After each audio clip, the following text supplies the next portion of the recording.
The sound of summer in Japan is the cry of the cicada, a relentless, high-pitched hum that fills the air. For me, it is the sound of August, the sound of memory. Nearly 80 years have passed. My friends from that time are almost all gone now. Our bodies are stooped, our hands are wrinkled, and our voices sometimes tremble. But we must speak. We must speak now more than ever because the world is forgetting. My generation is the last. We are the last who saw the sky tear open, the last who felt the sun fall to earth. We are the Hibakusha, the survivors of the atomic bomb. There are not many of us left. The official registry grows thinner each year. Soon there will be no one left to say I was there. I saw it. This is not a story from a history book. It is a memory burned into my skin, into my bones. I was a child then, playing. The morning was bright and clear. Then came the flash. A silent, searing white light that erased the world. It was not a sound at first, just a feeling, a pressure, a wave of heat that melted roof tiles and vaporized people where they stood. I was lucky. I was shielded by a wall. When I opened my eyes, the world was dark. A thick cloud of dust and smoke had swallowed the sun. Then came the wind, a hurricane of debris and fire.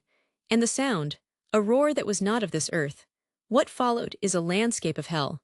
Figures moved through the gloom, their skin hanging from their bodies like rags. They were burned beyond recognition, but they were walking towards the river for water. Their hair was gone, their clothes were gone. They held their arms out in front of them, moaning for help, for water, for their mothers. I saw my friends, my neighbors, my city turn to ash and ghosts in an instant. Then came the black rain. Heavy sticky drops of radioactive poison falling from the sky. We did not know what it was. We were thirsty. We opened our mouths to the sky. That poison has lived inside us ever since. It brought sicknesses that had no name. Cancers that appeared years later. A constant fear that we passed this curse to our children and our grandchildren. We were marked not just on our skin with keloid scars, but in our very cells. We were marked by our own country too. People were afraid of us, afraid our sickness was contagious. It was a life of quiet suffering and silent fear. For decades we did not speak of it. It was too painful, too shameful. But we saw the world build more of these weapons. Thousands of them. Each one many times more powerful than the one that destroyed my home. We heard leaders talk of them as tools of security, as a deterrent. A deterrent. They talk of nuclear strategy as if it is a game of chess. They do not understand. They have not seen the board when it is set on fire.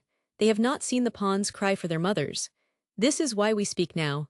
Our frustration is a quiet fire in our old hearts. We see the world leaders gathering and making empty promises. We see the treaty on the prohibition of nuclear weapons, but the most powerful nations refuse to sign it. They are modernizing their arsenals.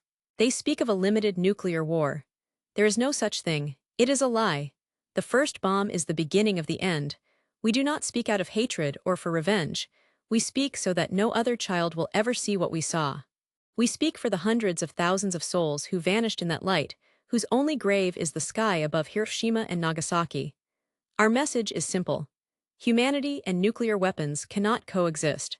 When we visit schools, I show the children a drawing of the world I saw that day. They grow quiet. Their eyes are wide. I tell them that my time is short. This memory, this duty will soon be theirs. Do not let our story become just a footnote in history. Do not let governments normalize the idea of holding the entire world hostage.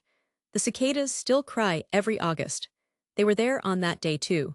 Their sound is a reminder of life going on, but it is also a warning, a relentless hum that says, do not forget. Do not forget the day the sun fell from the sky. Abolish these weapons. Do it not for us but for yourselves. For every summer yet to come. For every child who deserves to live under a peaceful sky.